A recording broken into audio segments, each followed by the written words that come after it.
Hey guys, and welcome to the first video. Today we're going to be making a amulet with some ingredients and a witch's bottle, which is this thing right here. What we're going to need is, of course, the witch's bottle, a mort and pestle to grind up the herbs, a piece of paper folded over,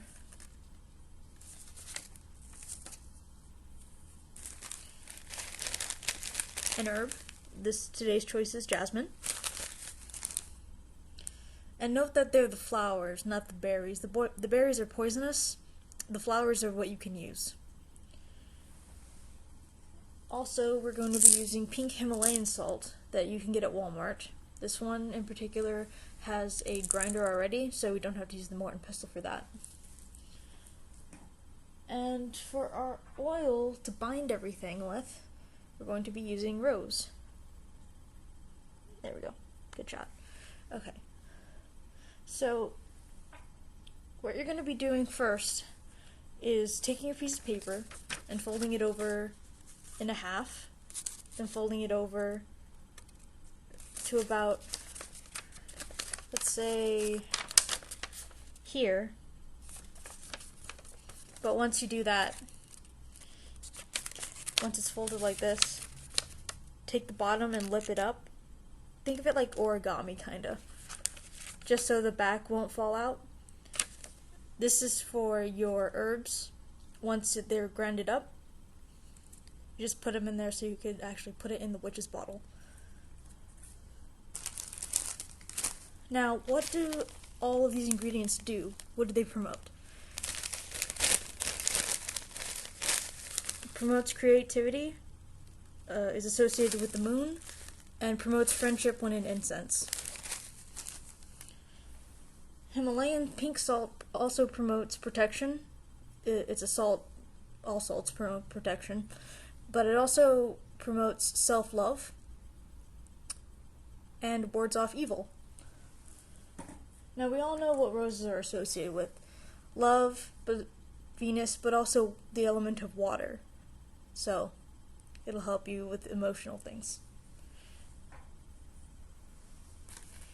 So, what you do is you grab your mort and pestle and your jasmine, or your herb that you're using, and then you, depending on how dry it is, this is a very dry herb, so this is about an ounce right here. It's a little less than that since I used some already, but you basically stick it in, and then you just let the mort and pestle do the work by, this is how you grind it. You just put it down. You don't put too much pressure on it. You just go in circles and you'll let that do the rest.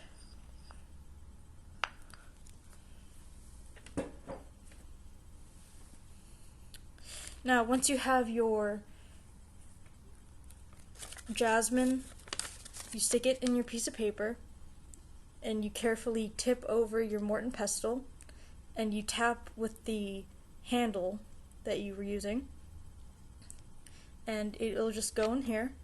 Make sure it's like in the middle so it doesn't like go everywhere. Then you open your witch's bottle. Hold on. This one's really tricky because the cork is so tiny. There we go. Now what you're going to do is, you're not going to do this like in your living room. I've done that on a couple of takes and actually stuff went everywhere. So you're just going to get your herb, put it in here and funnel it in. And do it over a sink, preferably, because you can just wash it down with water. Okay, so once you do that, you basically do the same thing with the Himalayan salt. And then you do the same thing and you funnel it in. Now when you have the dry ingredients in the bottle itself, what you're going to do is, while the cap is off, put your finger over the bottle, or put a cap on the bottle depending on how big the bottle actually is, and you're just going to shake it up and down, side to side. You want to get all of those ingredients nicely mixed. Now, to complete and bind the dry ingredients together, we're just going to use the rose oil that I showed you earlier. And once you put some drops in there, say about 5, as much as it takes to bind all the dry ingredients, maybe a little less than what it takes. You don't want to like have it oversaturated with oil either. That's not necessarily a good thing. You're going to put I put about 6 5 drops in here, and do the same thing when the cap is off. Put your finger over it and mix. And mix and mix and mix and mix and mix and mix and mix. Go in circles, go up and down, do whatever you want. You're just going to mix. Then you're going to see, because the oil itself, it's going to have the dry ingredients stick to the top. Grab like a little piece of paper, or not a Q-tip, because maybe like a needle. Something that you can just push the ingredients down and then you can put the cap on top, or depending on what you want for the presentation. And once you're done with that, you have your amulet. Now, with the ingredients I chose, it smells like soap, actually, like Dove, maybe, some kind of, because the rose, the jasmine together, they have a certain smell together with the salt. The salt makes it smell more soapy. And that's it.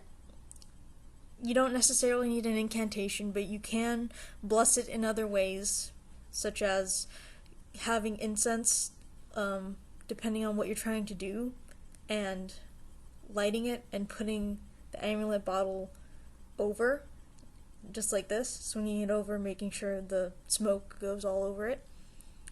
Or you can like have it under the moon, or have it out in the sun for solar or lunar energies.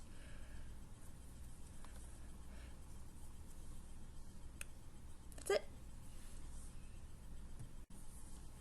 This is considered an amulet or a charm. Charms can be as complicated as something that a bottle that you just put stuff in, or it could be as simple as a piece of paper with some stuff written on it. That could be a charm as well. Everything has its own, how do I say this? That's how I say this. Everything is a symbol.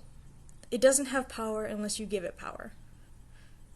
And every herb and ingredient that I'm using has symbolism to it, and things that it promotes. Even a piece of paper with some symbols on it has symbolism to you.